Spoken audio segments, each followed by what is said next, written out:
Lovely. Welcome. And you're joining me here with B-hive today for another Back to the Future conversation. So do you want to introduce yourself and tell us a little bit about what you're doing at B-hive? Thanks, Becky. Firstly, congratulations to Agri-TechE on your 10th year anniversary. It's a great achievement, and it's an important organization which flies the flag for innovation. So really appreciate that. And thanks for this opportunity too. So I'm Vidyanath Gururajan, known as V in the industry, and I'm the CEO of B-hive Innovations. We are a research organization specializing in commercial R&D in agriculture. Fabulous. So let's jump right into it then. So you do a lot of R&D and all kinds of solutions in agriculture. What would you say is perhaps one or two of the really game-changing things we've seen in the last 10 years or so? I can think of many, but the one that really excites me that has happened in the near recent past is the gene editing. The availability of gene editing for agriculture, mainly for the crops, is a game changer, truly game changer. And the way that the UK has embraced the legislation of it, long way to go again, but the way that we've taken the lead compared to the Europe, I think it's a huge opportunity for us, especially when we have the wider climate change impact that we are facing, the withdrawal of various chemicals for the right reasons because we need to. We're in a stage where we have a triangulation of we want to be sustainable, we want to be low cost, but we want to be planet friendly. And these are not complementary objectives. These are in fact conflictory if not handled well. And the only tool that we have in our armory is innovation, and gene editing is an important sub-tool within that innovation, I think. That's really interesting answers. I know you work in a lot of hardware. I didn't think that's where we'd go, but I completely agree. Yeah, I think we're getting to a point conventional breeding is very slow, obviously, and this should hopefully give us a quicker route.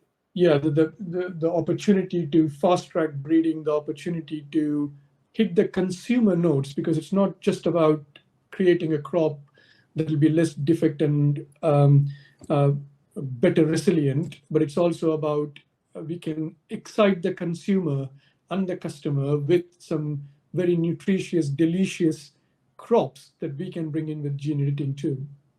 Yeah, absolutely. I think it can be really easy sometimes to forget about what the consumer needs. Whether they know they need it or not is another question. But yeah, it does come back to that. And at the end of the day, we want everyone to be healthy, whether that's because we've farmed sustainably or because we've fed them nutritious food. It's all the right direction, isn't it? Yeah, yeah. So do you want to tell me a little bit about the technologies that you've been working on at B-hive in the last few years? Yeah, so keep it very concise. We don't have one single technology there. We've been in the existence for about 7 years, not quite 10. We are working towards 10.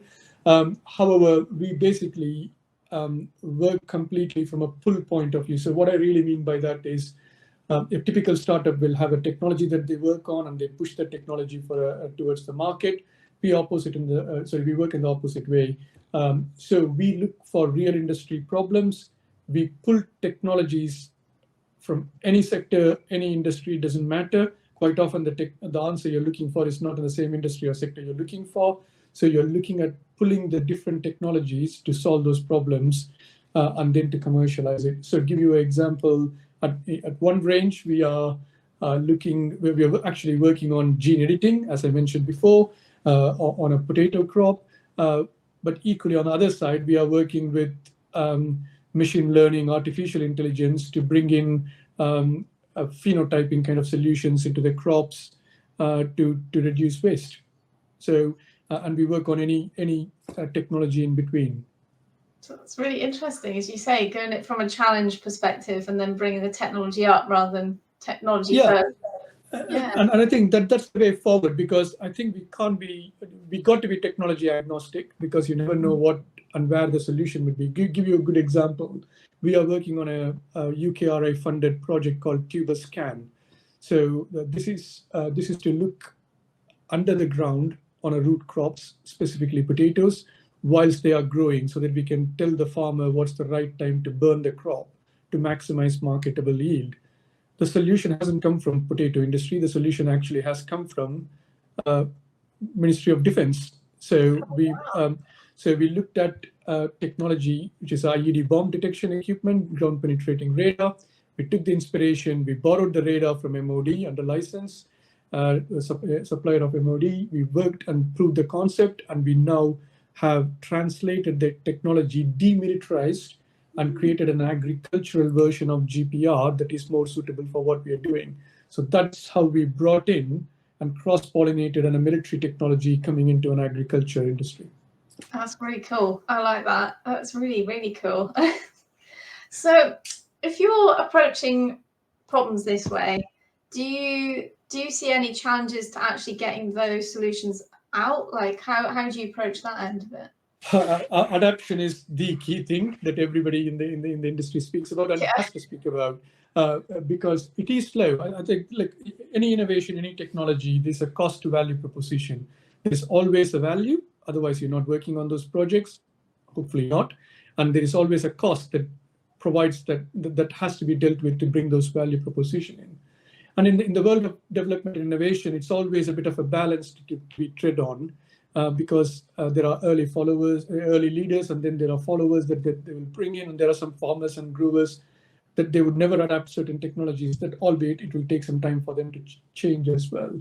To me, adaptation is key thing, and it just comes to the cost to value proposition. How do we cost a project, cost a development, and actually create something that's very valuable and therefore provides the value to the consumers and customers. But most importantly, the adaptation when it comes, especially in the agriculture, in the farm, everybody's now racing to put a robot or something in the field as a new and novel thing. And I sit back and reflect, and this might be controversial, but I'm happy to say this. There's nothing wrong with the robots. There's nothing wrong with having a semi-autonomous or autonomous robots or vehicles in the farm. That's the way forward. If that's the right thing to do, there's no quibble. But I think what I think about and where I come from is it's an additional skill set that we have to educate the farmers, and it's an additional technology leap that we need to bring in, and therefore it constrains the adaptability. If somebody's already thinking, look, I want to do this, they're already thinking, oh, I don't have a robotic engineer. How is that going to work in my farm? How many more of these do I need? How am I going to charge it? Where am I going to store it? All those kind of things comes in. We are very keen, where possible, use current implements that are already available. So for example, if you want to do phenotyping, everybody's using satellites or drones, nothing wrong again, we use that too. But what we do is we go that extra mile to say, how can we adapt our hardware and software to work on existing sprayers, existing tractors. Therefore, you are adding optional extras to an existing tractor equipments and implements. Therefore, the adoption could be quicker because you're fast tracking the barriers or reducing and mitigating those barriers. That's a really, really interesting point, actually. And I've been thinking a lot about that. And I think for some people, as you say, a robot's the right thing and their team are keen and they want to adopt it and they want to do all this. And you do need to put quite a lot of infrastructure in to make that work. But for other people, yeah, I'm sure that it'd be easier just to take on an extra bit here, an extra bit here when you've got the time and the capacity to do it, right? Yeah, so most of the crops, for some reason or other, we always have something going in the field every week or every fortnight. So if I speak about a potato crop, they always spray every week. So then the idea of having a drone or having something additional in the field is probably not the best idea. The smart money is on why can't you implement something that is already going back and forth in the field, whether it's a sprayer or whatever it might be. And that way you collect the more information on the same run, but it's not something that the farmer needs to think second time about. Yeah, yeah. So I guess that leads me on to my next question then. What's your vision of your future at B-hive? What are you doing to help support it? My head buzzes when I think about the future. I think, I think the AI is artificial intelligence is going to play a significant part in agricultural revolution, and I also think we shouldn't, in the pursuit of artificial intelligence, forget human intelligence. I think HI and AI has to go hand in glove here, because you can have the best technology, but if you don't have the agronomists and the people who have got the human capitals that we have, that has got the intelligence to see how we can effectively use it and derive value, that's going to be very difficult. So I'm looking at a future where the human intelligence and artificial intelligence can coexist, work in tandem, and provide better value proposition. And I think, as I mentioned before, again, with gene editing, with some cross-pollination of different technologies, more innovation across different industries and sectors where we can learn from each other is the way that I think it's going to pan out in the next 3-5 years.